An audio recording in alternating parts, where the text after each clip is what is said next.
Hello. Oh, let's get that switched. We want primary frame. And we want to go to Roll20. There we go. There we go. Hi, welcome to the campaign prep stream with Nicholas Corey. Having all sorts of fun getting the stream set up today. And actually, we are going to try that music bed throughout the video again today.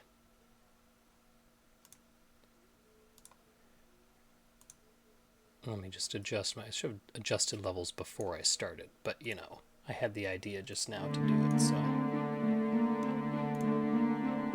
Hopefully that's not too loud. Hopefully I'm able to come through over the music better. Let's turn it down a little bit. There we go. How about that? Okay. So, as previously, my kids are home, so you might hear some background noise, but that's fine. As long as they're playing nicely, I have no qualms about it. Now, I updated the stream info, but I'm seeing that it still says FarcumCon 2020. No, it is updated, though, so I don't know why it says that on my screen. Anyway, all right, let's talk about campaign prep. So, there is a decent chance, it's not guaranteed yet, but there's a decent chance that we will be playing this campaign come this Friday. So day after, wait, what is today? Thursday? Tomorrow. There's a chance we will be playing it tomorrow. If we do play it tomorrow, we will be streaming it. The players have agreed to stream our game session, so I'm excited to show that to you, especially now that you are here with me throughout the prep sessions. It'll be really fun to give you both a view of what I do before the game actually starts, and then also how I adapt to the game as it's going, because it's obviously going to be different than how I prepped it. Yeah, my son's singing upstairs. So I say that as a potential play. We may not necessarily play this tomorrow. The reason why I say that is because this campaign is for 3 of my 4 regular players, because one of them tends to miss weekends more often than not, and so we started a campaign for these 3 players. That person, excuse me, that person who misses has not confirmed if he will be playing or not tomorrow. I'm going to check with him again today to see how he feels. I asked him to let me know as soon as possible, but he hasn't said anything yet, so it's still up in the air whether or not this will be played. But if we do, I wanted to go over everything one more time just to make sure that I have it all squared away and that I'm able to run confidently tomorrow. And so I figured, why not stream that as well? It's probably be a relatively shorter stream. But as you can see here, we have all the floors of the castle, and then we have a new map added as well, the Asylum Ruins. In case you couldn't tell previously, very Dark Souls inspired. But second basement, first floor, second floor, third floor is where they start, so we're going to go there first. And with a game like this, since it is pretty much just an open environment for them to explore, however, parts of it are cordoned off from them at the start of the campaign, my way that I prep for something like this is I basically just go through everything that they can see, everything that is open to them in order. So starting with this first hallway like we talked about last time. And I'm not going to go into detail about each of the different like encounters and everything. I'm just going to kind of just run through everything, and then I might talk in detail about the encounters I have later. I added another roleplay encounter in here as well because I felt like we needed it. I felt like I was getting too many encounters that were just combat in a row. So as mentioned last time, they start here in this east hallway. This hallway has an encounter with 3 zombies and a specter.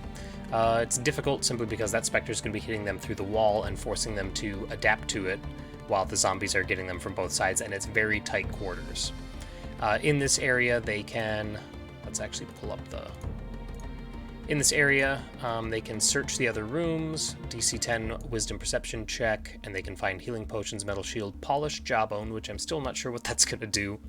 That might not come up. I don't know. We'll find out. And then a maul. So they could find, any of those things. From this window down here, they can determine that they are on the 3rd floor of some sort of fortification. So they'll get kind of a sense of where they are. And then also down in this room, they find a key. And the key that they find is the East Wing key. Tarnished bronze key is engraved with a stylized E found in the southeast ruined bedchamber. So they find it down here. That unlocks a door to the north, allowing them into this little area and also into the area above them of this castle. This area, I'm going to turn the opacity down just so that we can see a little bit better. Dynamic lighting, GM opacity, turn it down to 20, that's fine. There we go. So this has our fortune teller, Della Smokesurge. She is here, and she will be reading the fortunes using the Taroka deck of the players, or of the player characters. She also has some information to share if they ask for it. And then the information that she has sets up encounters, and they can also visit her again later to get information about future encounters. So as they defeat enemies or overcome obstacles, they can return to Della Smokesurge, and she will basically allude to whatever's next, quote unquote. She'll also impart the following knowledge to the players should they ask. Time moves strangely within the walls of the castle. Above them is the abode of Sir Tiresias, the guardian of the Looking Glass. Below them is the Den of Shadows. The Stygian Queen now sits on the empty throne. The castle is a place of power, but that power is fading, its walls crumbling. So they get a general sense of the theme, essentially, but they don't really still know what's going on. They know the Stygian Queen is a player. That's also the name of the campaign. They know that the castle is a place of power, and that it's having trouble now. Its power is fading. I think I'm going to have to step away for a moment. It sounds like my kids are having trouble, so I'll be right back.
Okay, we're back. I think I got it taken care of. We'll find out in a little bit, I guess. Just trying to corral children. Anyway, alright, so then they go to Della Smoke Surge. She tells them that information. She gives them basically the idea of the theme, like what to expect. There's this... that the castle itself isn't a regular castle. It is some sort of ancient place of power. Eventually they will learn that it is not just a place of power, but it is also... it exists beyond, like, the realms, the material planes, and all that sort of thing. It is itself... I'm kind of going with a Dark Tower vibe here, where it is itself a nexus of multiple planes of existence. It's kind of like the pin that holds all those planes together. So, and that since it's deteriorating, it's crumbling. That is a problem for existence. I don't know if I'll make it that clear to all of them, to the players. Like, I don't know if I'll make it blatantly clear that this is like an apocalyptic sort of event. I kind of like that still kind of being mysterious, that the scope of everything, but we'll see.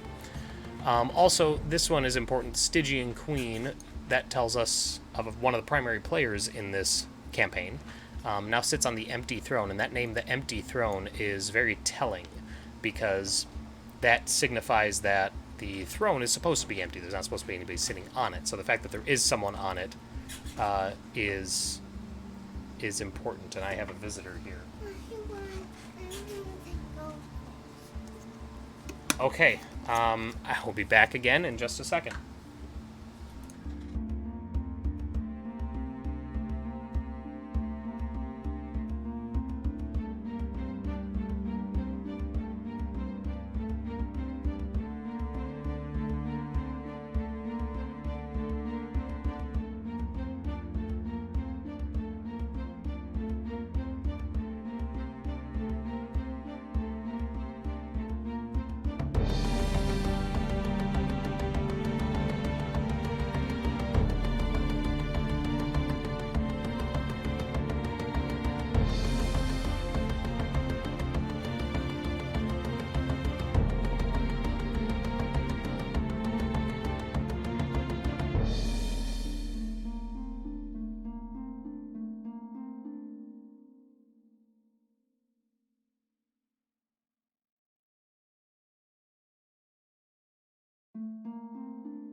Okay, we're gonna try this again.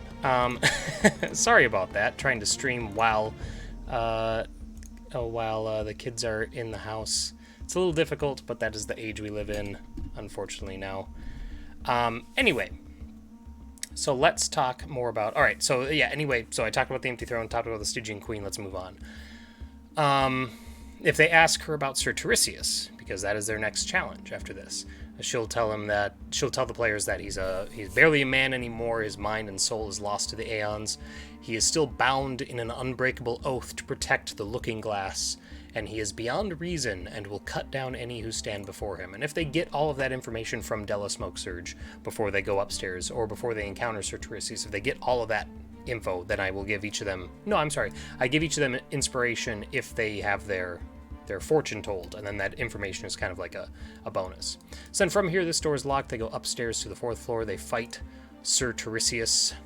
out on this landing. Let's turn that opacity down as well so that you can see a little bit better. They fight Sir Tiresias out here on this balcony. They go in here, they do the mirror puzzle that I talked about on the last episode, so if you want to see the details about that, you can check that out there. This door is locked down here in this little alcove that Sir Tiresias starts in. That door is locked, and this door is locked, but once they complete the mirror puzzle, this door unlocks. When that door unlocks, they will realize that once that door unlocks, geez, I'm just getting alerts from everybody today. They will see that there's a fireball trap that moves down the hallway, up and down the hallway. And so they'll have to deal with that fireball trap. They'll have to deal with 2 hellhounds. If they didn't kill them through these tiny windows when the hellhounds were breathing fire on them during the Tiresias fight, they'll have to take care of the hellhounds now. There's a treasure chest in the southernmost room, which, as I have shown before, I have a little macro here that gives me the contents of a treasure chest. It just gives me 3 random uncommon items that I pulled from D&D Beyond. I kind of went through all of the uncommon magic items and picked the ones that I liked the best for this particular campaign, for these characters, and so now I'm like, okay, you open up the chest, you get a potion of Hill Giant Strength, you get Shatter Spike, which I'll have to look that up. I believe that's a spear or an axe or something, and a Mithril Breastplate. And I know that Shatter Spike requires attunement, but the other 2 do not, obviously. Or like if this first one, you get a Cloak of the Manta Ray, a Pearl of Power, and an Ever-Smoking Bottle. So it's random, but it's random from a hefty list that I have curated. This door is locked, so they can't go south into this fight, which I will talk about today. So they can unlock this door and now go back down to Della Smokesurge.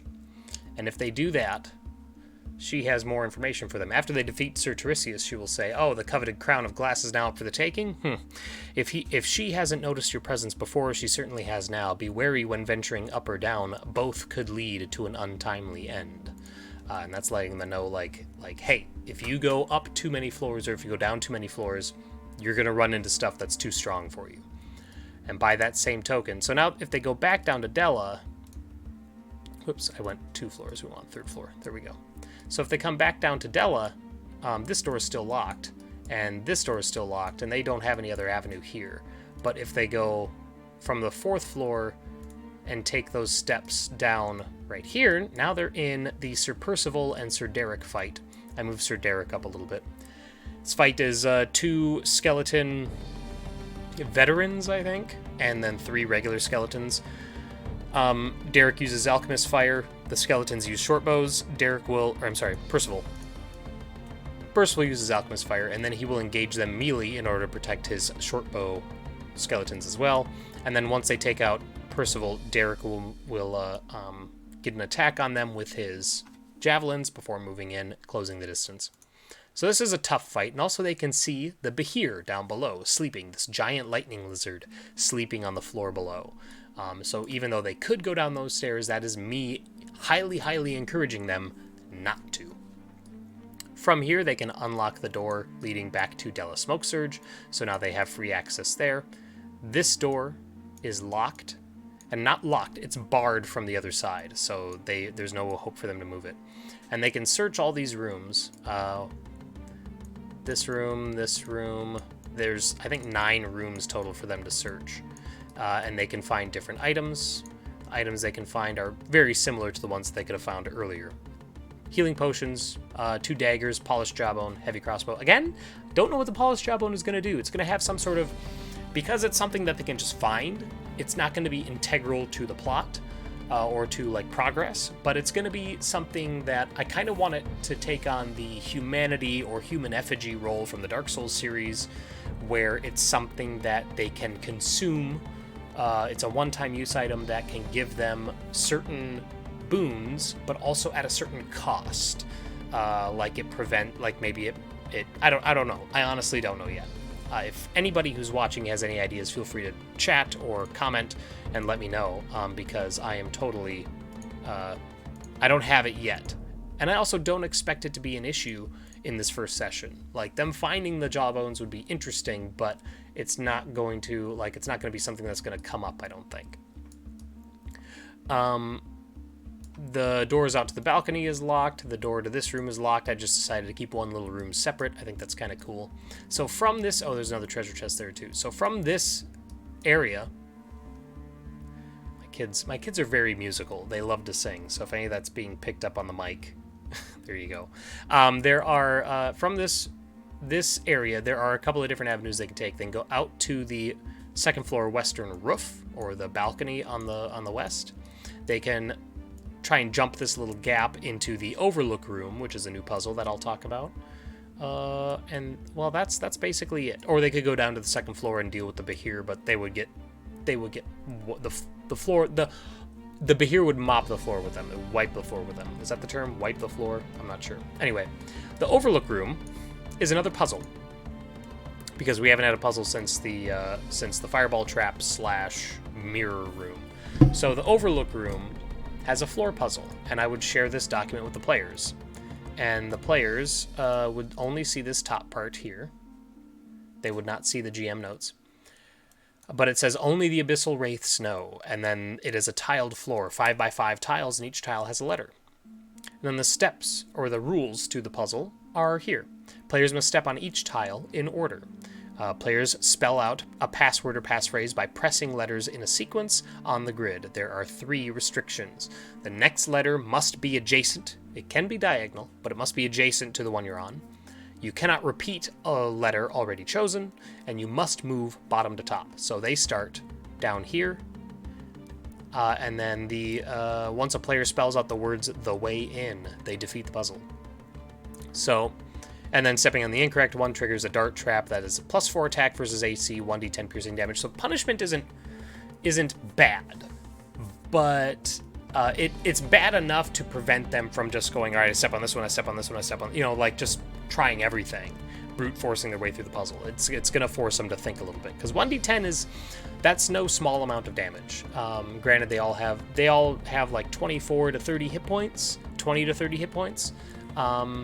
So it's going to take a few hits from a 1d10, but it could just take like 3. It could take a couple strong hits and they'll be down. So they're going to want to avoid that. So they have to go TH to EWAYIN, the way in. And once they do that, they make it to the other side safely. And there's this thick curtain of shimmering blackness. And when they make it to the other side, they get sucked into that curtain. And that will deposit them into the Asylum Ruins, into this room right here. And I have no idea what I'm going to populate this with. I'm thinking spectral undead with some sort of this is a nice big arena right here with this big crack in the floor. It's a nice big arena. It has multiple levels, so I kind of want to put a big creature there that is still within the realm of possibility for them to face at third level, maybe 4th level. I suppose I could tune it for 4th level, so then it's just a little harder. But I want to put a large creature there. Large creatures that I'm already using are wyverns, the Behir. I have an adult blue dragon on the map as well. I want this to be a creature that is generally like the guardian of something. Let's see. Let's go through the enemies I already have in Roll20. And see what I've got. Blue Dragon, Bronze Dragon, Air Elemental, Allosaurus, Ankeg. That'd be fun for, tunnels. If the asylum is connected to tunnels, fill it with Ankegs. That'd be fun. A Bullet? No, not really a good area for it. A Chimera. That might work. That seems a little... Chimera strikes me as, guardian of a ancient natural place, like Feywild almost. I don't know if they have a connection to the Feywild, but that's just where my head goes. I have the Dread Warriors, which I created and then haven't used yet. They're CR1, so I'd have to throw a few of them at them. Could use Dread Warriors. That could be fun to do, the Dread Warriors engage them on the upper levels, but down below is something else, so if they fall, they have to face it. Gargoyles, I've used them a lot.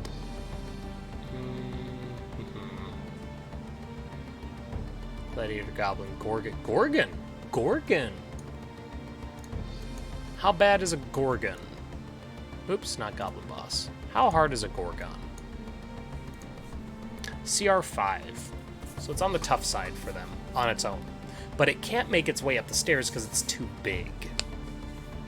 AC, 1914 hit points. Trampling charge if it moves 20 feet straight toward a creature and then hits it with a gore attack. A DC 16 strength saving throw will be knocked prone. And then if they're prone, it can make a bonus attack with its hooves. Makes a gore attack or a hoof attack, and then and it does 2d10, 2d12. It does a lot of damage. This thing's pretty rough. I don't know if I'd do a Gorgon. I haven't used them yet, so I kind of want to, but I think that's too strong for these players. Assuming they get in here at 3rd level. It might be later. They might not get in here till like 5th level. So I don't know. Could do Hellhounds. I've already used a couple of them. I could do like 4 of them down here. That'd be rough. Hydra is definitely too strong. Oh, speaking of Hydra, there was a D&D Beyond article just the other day that introduced 3 new fan-created types of Hydra: the Cryo Hydra, the Pyro Hydra, and the Floral Hydra. Very cool. I recommend you check that article out. I do plan to use them. I'll probably use the Floral Hydra in this campaign, and I'll probably use the Cryo Hydra in my Frostmaiden campaign. They're very cool. I like them. The designs, and it's not like they just took a regular Hydra and it's like, this one has cold breath, this one has fire breath. Like the writer of the article, James Hake, he actually thought about what different abilities these things could have. They're not totally as unique as I would like. I might tweak them a little bit just because that's what I love to do, is tweak monsters. But it's very admirable and very, very exciting for where they are. Well, anyway, let's look at creatures. Iron Golem's too strong for this. Yeah, CR16, too much. A Lamia would be interesting. Innate spellcasting, 2 attacks, claws, and dagger, or its intoxicating touch. CR4. Lower AC, lower hit points than the Gorgon. It hits almost as hard as the... Well, it makes 2 attacks instead of 1, but they're 2d10. That's rough. But the Lamia could be...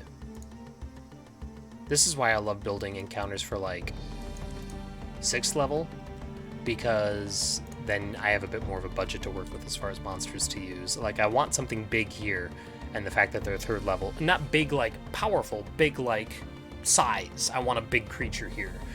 And the fact that they're, 3rd level, maybe 4th level at this point, it really limits what I can do. But, a Manticore. Manticore makes 3 attacks, bite and 2 claws, or 3 tail spikes. 1 bite and 2 claws, or 3 tail spikes. 24 tail spikes, use spikes, regrow, and the Manticore finishes a long rest. So it has 24 tail spikes, so it has an ammo count, essentially. AC 14, 68 hit points, that's not bad. 1d8 plus 3, 1. I think the Manticore is probably what I'm going to go with. That seems like that's going to fit. Let's see what else I have, just in case. Just in case I want to change it up. I could do Ogres. I could do a couple of Ogres. They're CR2, aren't they? Yeah, they're not bad. 1159. 2d8. Yeah, and they hit hard. So maybe instead of the Manticore, there are 2 Ogres down here. We got 1 there. And 1 there. And then let's pop some Dread Warriors in here too. Just so I can use them. Where are my Dread Warriors? Where are my Dreads at? There they are. Because these guys have range attacks, right? Yeah, they have Javelins. So we'll put in a Dread Warrior there on the corner. And then 1 there. And if the players come out here, we'll put another Dread Warrior right on the corner here. And there's this bridge that they can cross. But it's a narrow bridge, so that's going to require a dex check. An acrobatics check, excuse me, not dex. So we have 4 Dread Warriors, 2 Ogres. Let's think about our encounter budget. That's CR2s, and the Dread Warriors are CR1s. Right? CR1s? Yeah. So that's a total CR of 4, 5, 6, 7, 8. CR8. Now, here's the thing. There is a nice... No, not Encounter of the Week. D&D 5e encounter calc. I like to use, I'm going to show you guys this, this encounter calculator. So if they're at 3rd level, we'll put in three characters at 3rd level, calculate.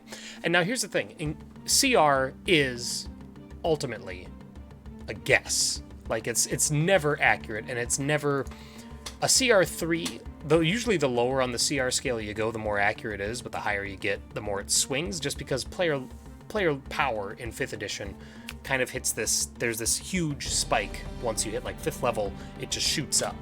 And I haven't played anything higher than like, I haven't played campaign play of anything higher than like 10th level, so I don't know if that continues to just shoot up or if it plateaus a little bit, but anyway, you should not go off a CR. In my experience, I tend to go in this deadly range. So like this says deadly enemy, or a deadly encounter will have 1200 experience. I try to get around there because I know anything lower than that is going to be, it's not going to be a challenge. However, if your encounter isn't meant to challenge them and it's meant to just eat resources, which you're kind of like, why is this even here? But at the same time, then I think it's okay to go a little lower if you're just trying to soften the players up before the big boss, if you want them to goad them into using some of their spell slots or their short or long rest abilities, that sort of thing. But I tend to budget between, like for this particular party, between 700 and 1200 experience. Sometimes even a little over 1200. So we have 2 ogres. The ogres are CR2. And then we have 4 dread warriors, where the dread warriors are CR1. Let's calculate. That's deadly. Adjusted difficulty rating of 3400, so it's about triple. So that's a lot. So let's start by taking out 1 of the dread warriors, still pretty high, and then let's take out 1 of the ogres. So now we're at, I like that, because also the ogre can't do anything down below. Like this guy, if they stay up above, oh, they do have javelins, so they can throw. Yeah, but let's do that anyway. Let's go 3 dread warriors. Let's go 2. Let's see what 2 looks like, because that's still 2100 is still pretty high. That's good. I like 1700 there. So we're gonna go 2 dread warriors, 1 ogre. We're gonna put him here. He's gonna stay there. This guy, he's gonna be done like immediately. They're gonna clear him out super quick. So this encounter, but now that I look at it, like this encounter, it's not gonna be hard. They're going to come in and they're probably going to make quick work of these enemies. That ogre's going to give them a little bit of trouble. This dread warrior is going to give them a little bit of trouble because of the distance and because they have to cross this bridge. But the ogre can't, like, he can get to here, but that's, and then he could stand here and swing at this square, but he can't, and then he'd have to squeeze. You know what I mean? Like, this is unrealistic, so he'd be down here. As far as the height on these, I would say that this floor to this floor, I would say, is a 20-foot drop, 15-foot drop. So you'd take 1d6 or 2d6 damage. And then this, if this is 15, we'll say 8 and 16. So 16 feet, 8 feet. God, that's so uneven though. 20, 10. That's just easier to calculate falling damage. And because that's only 10 feet, the ogre could conceivably climb up on top of there and then climb up on top of here. So he could, but he's probably going to just mainly occupy this bottom area.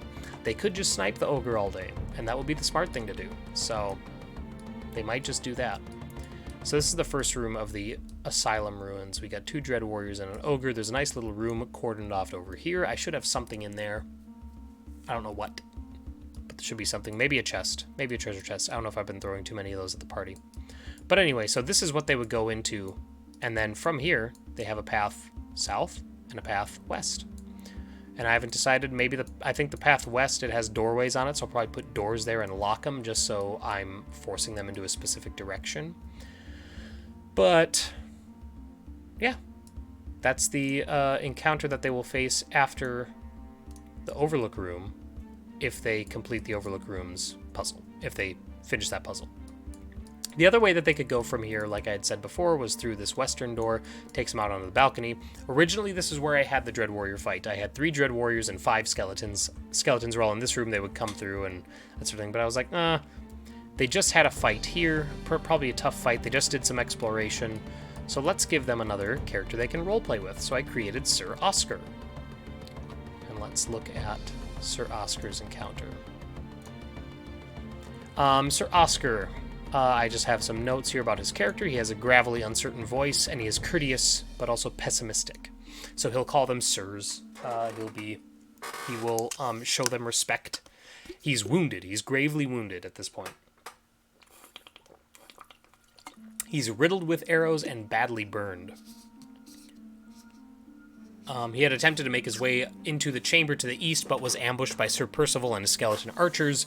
Stopped at all attempts by the denizens of the castle, he did what he could to dress his wounds, but they went too deep, and there is no hope for him.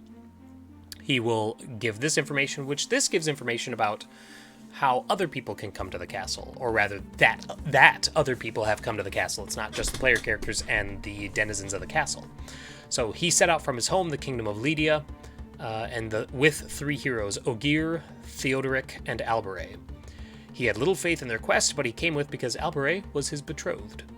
He remembers little of their journey, only that after some time they woke up in this castle. They took to exploring the place, but were separated, and he found himself stuck between the undead to the east and the creatures up above. That should say creatures. The trap in the next room did him in. If the PCs stay and comfort him in his final moments, and hear all he has to say, he will give them the following items. Gauntlets of Ogre Power, which would be nice. Those are attunement. A key to the fourth floor west roof door. It leads into the pursuer fight, and we'll get there in a moment. And a polished jawbone. And he's going to be like, hey, look, I don't know what this does. I don't know what this stuff is for, but this is what I found. So it's now yours.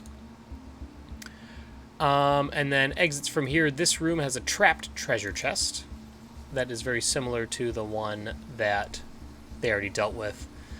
Or with the traps like from the floor puzzle in the Overlook room. So DC 10 Dexterity Thieves Tools check to disarm. Nobody has Thieves Tools, so that's not happening. DC 15 Dexterity Saving Throw to take half 1d10 piercing damage after the trap is triggered. And then it's another treasure chest, so then I just go Restorative Ointment, Ever-Smoking Bottle, and Gloves of Thievery. Boom. So that key, so now they can unlock this door because it's barred, so they can remove the barricades and open up that door. Now they have basically full access to most of the 3rd floor. And that key that he gives them will lead them up these stairs to the 4th floor. Up to this part of the roof. They could go up further, or they could use the key on this door. Now, he obviously didn't use the key because this door is still locked. So if they unlock this room, they go into the pursuer fight. We'll get to that in a minute. Upstairs, Pursuer's stolen directly from Dark Souls 2, like 100%. But if they go up the stairs to the 5th floor, so when they're on that landing down below, I'm going to let them know that they hear creatures like scratching and clawing up above, and they see something fly over and land on that floor above them. So they know there's hard stuff up there, and if they kind of sneak up, they will see 3 wyverns. And I've tested it so that someone who is there will be able to see all 3 of them. So, like, let's take Thaldar. If he's here, sees all 3. If he's up one more, he can see most of them. And if he goes all the way up, yeah. So no matter what, he'll be able to see all 3 wyverns. 3 wyverns against 3 level 3 to 4 PCs. That's tough. They're not going to survive that. So I'm strongly, just like the Behir, I am strongly encouraging that they don't go this direction. And just like what Della Smokesurge said when they talked to her, be wary venturing too far up or too far down. Either could lead to an untimely end. But not only do they see 3 wyverns, they get a glimpse at something else. They could get a glimpse at something else that awaits them later on in this campaign. Because in the ruined watchtower that they have no access to yet, there are 3 watchtowers and they can't get into any of them yet. But in the one to the northwest is our adult blue dragon. So they could see that thing just sitting there. Again, much like the Behir, it's sleeping. So I might change it from blue. I just chose blue because I like blue dragons, but I have a lightning lizard already, a blue dragon with lightning breath. That might be a bit too much. So I might change this to like a green dragon or something. So yeah, if they go up to the 5th floor, then they're going to be met with problems. Because technically there's nothing standing between them and getting up like higher into the castle. I want to save this area for later on in the game. 6th floor, because once they get here, now they have access to all of this, and this is the roof of the main part of the castle. So we're going to go back down to the 4th floor. So assuming they wisely decide wyverns are too much, we're not going to do that yet. They unlock this door and come in here. That's when the Pursuer activates. This is their first actual like boss fight, and he's meant to be, if I balanced him properly, which we'll find out when we play. But if I balanced him properly, he's meant to be just strong enough to be a real problem for the players. So my goal with the Pursuer is for them to encounter him, and then for them to either decide we need to flee, or for them to actually succeed in beating him to his escape point. Fighting him and reducing his hit points to the point where he flees. So for one of the two sides to flee, if he gets 25% of his hit points taken, which 95, well, it's 25% of 95. Where's my calculator? 95 times 0.25, 23. So if they take 24, so 95 minus 24, that's 71. So if they get him down to 71 hit points, he'll flee. But that's going to be hard, because he has 20 AC. He's wearing plate mail, and he has a shield. Movement to 30 feet. He's got bonkers stats. He is resistant to damage from non-magical weapons. He is immune to charmed, exhaustion, frightened. I need to for feargetened. I need to respell that. And prone. He's a CR8 enemy, so he is tough. But eventually they'll be able to beat him. And by eventually, I mean not that far down the road. Probably by 5th level, they'll be able to handle him. He's aggressive. Here's where you can kind of see how this fight is supposed to go. He's aggressive, so he can, on his turn, he can spend a bonus action to move up to his speed towards a hostile creature that he can see. So he can close the distance really easily. That's from orcs. That ability is from orcs. He is ambusher, so he has advantage on attack rolls against any creature he surprises. That's not going to happen in this fight, but that could happen later. Ambusher is from bugbears and doppelgangers. So he has brute. The Pursuer's melee weapon attacks roll an additional die, already including the attack. That is also from bugbears, so he hits hard. He has legendary resistance once a day, and he has shield bash, which is a new one. That's another bonus action. Because I like my creatures, I like my boss enemies to have multiple options for reactions and bonus actions, as well as legendary actions. So his second bonus action is a shield bash. After he moves 20 feet in a straight line, he can spend his bonus action to force one adjacent target to succeed on a DC 14 strength saving throw or suffer 2d4 bludgeoning damage and be knocked prone. A successful save takes half damage and is not knocked prone. A successful save by 5 or more, rolling 19 plus, takes no damage. And that's the theme that I'm going for. Like, that was how it was with the Fireball Trap with Sir Tiresias' abilities. If you succeed by 5 or more over the amount, you don't take any damage. You dodge. You resist. You don't have to worry about it.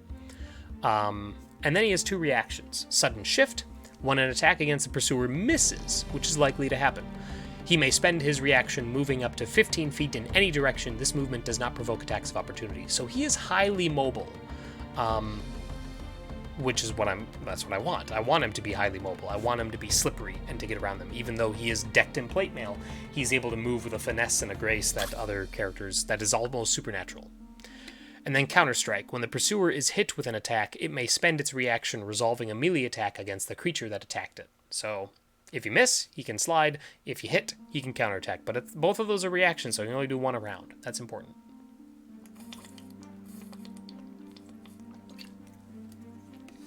And then he has just a basic longsword attack. He makes 2 attacks on his turn. Longsword. Plus 8 to attack. 2d8 plus 4 damage. So pretty hefty hit. But then, his legendary actions, he can use one around, and he has to alternate which ones he uses. So he has Uppercut Swing and Sweeping Arc. Uppercut Swing is an attack. It hits 10 feet in front of him, and it hits up to 2 targets. So if for whatever reason we have, let's position these guys. If by some stroke of what I would call poor strategy. But if they're like this, if we got the Pursuer, and then within 10 feet are 2 characters, he can hit them both with Uppercut Swing. It's just a basic longsword attack, but they must make a DC 14 Strength saving throw or be knocked back from the Pursuer by 10 feet. And then if you succeed by 5 more, then you take half damage and are not knocked back. So if you get 19 plus. So that's nice. And then Sweeping Arc is just like the Halberd Sweep from Sir Tiresias. So we can go like this and go like that. And we choose a quadrant up to 10 feet. And he hits everyone in that quadrant. So if they're positioned like that, or if, like, let's say Thaldar is here, he could use Halberd Sweep and get both Thaldar and Nalimar. I'm not Halberd Sweep, Sweeping Arc. So he chooses a quadrant. Everybody makes Dex saving throws. They take weapon damage, 2d8 plus 4. Slashing damage half as much with a successful saving throw. And then no damage if they get 19 or higher. So he's a tough fight because he's mobile, and he punishes you. He's mobile. If you miss your attack on him, he can reposition, and if you hit him, he punishes you. So he's going to be tough, and then that Shield Bash is going to be a great way for him to close ranks. He's also smart. Like, he's int 10. Okay, so he's not super smart, but he's intelligent. He knows which targets to engage and which ones to ignore. He's not, you know, like a hellhound. He's an intelligent fighter.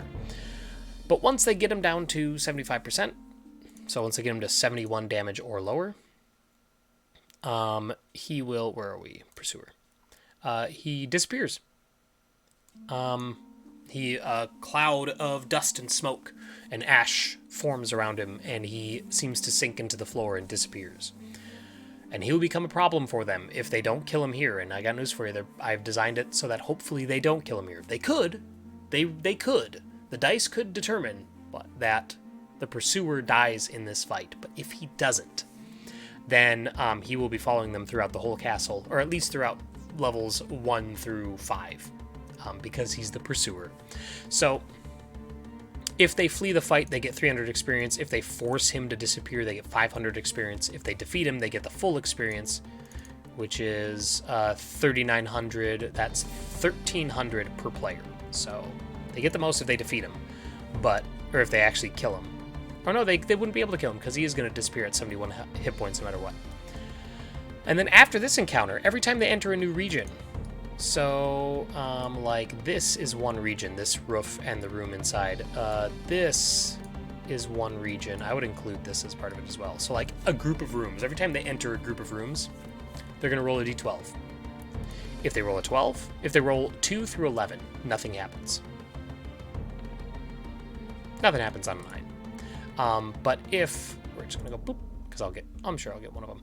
If they roll 2 through 11, nothing happens. If they roll a 1, like we just did there, if they roll a 1, the Pursuer arrives, and actually I should probably flop these. But if they roll a 1, then the Pursuer ambushes them. He comes through the wall, comes through the floor, he gets a surprise attack, he gets advantage on his first attack. It is going to be devastating. And then combat starts, and they have to decide if they're going to fight or flee. And then just like before, once they do 25% of his damage, another 21 hit points, another 24 hit points, then he'll leave. And if they roll 12 on the 12-sided die, then they come across a Pursuer, but they notice him first. So they have the opportunity to decide, we're going to flee or we're going to attack him. So now I'm turning him into kind of like this Mr. X style villain, where he's going to be in a significant portion of this castle, and he's going to be a problem for them going forward. He will not go into the basements, and he will not go above 5th floor. But 1st through 5th floor is where most of their play is going to take place in this campaign, at least for the foreseeable future. So that's the Pursuer. What have I skipped? After the Pursuer is as far as I've gotten stuff figured out. They get the Rampart key from Sir Derek. I don't know if they're going to get to the spot where they use the Rampart key, because here's the Overlook room. This hole in the floor is where they get down to the Den of Shadows and the Rampart, where the Rampart Key is useful. So they'd fall right here, just outside the Behir fight.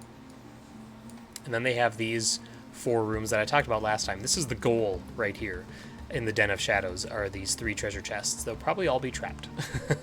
Just because I've been giving them a lot of treasure chests. I want to, maybe not all of them trapped, maybe one of them won't be trapped, but I've been giving them a lot of chests. I'm okay with that, but at the same time, I do want I want them to understand that not every chest is safe. Maybe there'll be a 4th chest in here and it'll be a mimic. I don't know. And then we've got these 3 rooms. There's going to be some sort of puzzle involving light and shadow amongst these 3 rooms. I haven't determined exactly how that's going to work. I know that it's going to be a repeatable puzzle so that if you fail, it'll actually summon shadows to fight you. Maybe one of the rooms will just have a fight with shadows and the other 2 rooms will be the puzzle. I'm not so exactly sure how that's going to work. But the point is that when you succeed on the puzzle, it unlocks this door and gives you access to this, so it's totally optional. And then this door here is unlocked with the Eastern Rampart Key from Sir Derek, and the Eastern Rampart Key is going to give them theoretical access to a huge portion of the castle. So, because then they're on the wall, they're on the 2nd floor, they can make the 20-foot jump down to the courtyard, and then be on the 1st floor, and below the Behir. Yeah, so that's about what I got. Here's what I expect. If we do play tomorrow, like I said, we will stream it, so you'll be able to watch. And I encourage you to do so. But if we do play tomorrow, this is what I expect. I expect them to do the opening hall, obviously, because that's where they start. I expect this to take some time, because they're going to be just feeling everything out. They're brand new to the campaign, brand new to these characters. They're going to be learning. This encounter, the fight with the Spectre and the zombies, probably won't take that long. But these are smart players. They're going to be poking around and learning what they can about this area. Della Smoke Surge, they'll encounter. They'll deal with her for a little bit, or they'll talk to her for a little bit. But once they realize that she only has so much information, then they'll probably move on. Oh, also, the Taroka deck, the fortune readings, I think will be very exciting for them as well. They'll do the Sir Tiresias fight on the 4th floor, and they'll do the mirror room. I don't know if they'll get past the mirror room or not. Timing wise and also for puzzle wise, I'm not sure. I'm pretty sure they'll be able to figure out the puzzle easily, but it's just the amount of time. Like, I don't know. Let's see. We're starting at about 9 p.m., a little after 9 p.m. I'll go until about midnight, 3 hours. Yeah, they'll probably get past the mirror room, and then they'll probably have this to deal with. I would be surprised if we get past this fight. The Sir Percival, Sir Derek, and Skeleton fight. I'd be surprised if we make it past that. So they'll probably get to about this area. And so I have a lot prepped that they won't see, which is good. That's how I like to do it. I like to over prep, especially with something like this, where again, it's a large open environment where once they get to a certain point, they have multiple avenues of progress. And none of them are, like, I don't know which one's the correct one yet, you know what I mean? Like, they could go through this door, they could go through this door, they could go through the hole down to the floor below them, they could, whatever. Because we hit a point where there's multiple avenues of progress, where it's more sandboxy, that means, or more open world, I guess would be the term, that means that I have to have more prepped. Otherwise, they'll hit a point and we'll have to stop early because I'm not ready, or I'll have to improv it and it won't be as good. Because something like this, when I'm going for this Dark Souls style feel, this Bloodborne style feel, it is made better if the interconnectedness is all there when the players play. So if they can see how eventually these layers all stack on top of each other and how this story and this world interacts with one another, that'll be important. So yeah. That's what we got. That's where we are. I'm happy with it. I'm happy with all this. I'm very excited to get it underway. There is the possibility we won't play tomorrow. If that 4th player ends up being here and available, then, I don't know. He could just say, I'll just watch. I don't want to play anything. I'll just watch. And that's fine, too. He and I were part of an online convention that happened last weekend, so we've been streaming and doing a lot of gaming already, so he might still be worn out. I'm not. I recover pretty quickly from stuff like that. I love gaming, so I could do it all day, every day. But yeah, so that's where we are. Thanks for watching. As always, subscribe or follow, subscribe, comment below if you're watching this on VOD on YouTube. Comment below with your thoughts and ideas. Always love to see those. And we will catch you guys next time. I don't know when the next stream will be. It'll be after tomorrow for sure. But again, if you want to watch the stream, and if we do play tomorrow, that'll be starting tomorrow night at 9 p.m., maybe a little bit after. There'll be a few minutes at the beginning as we get all the characters squared away, but then from there we'll be going right to here. So yeah, all right. I will catch you guys next time. Bye.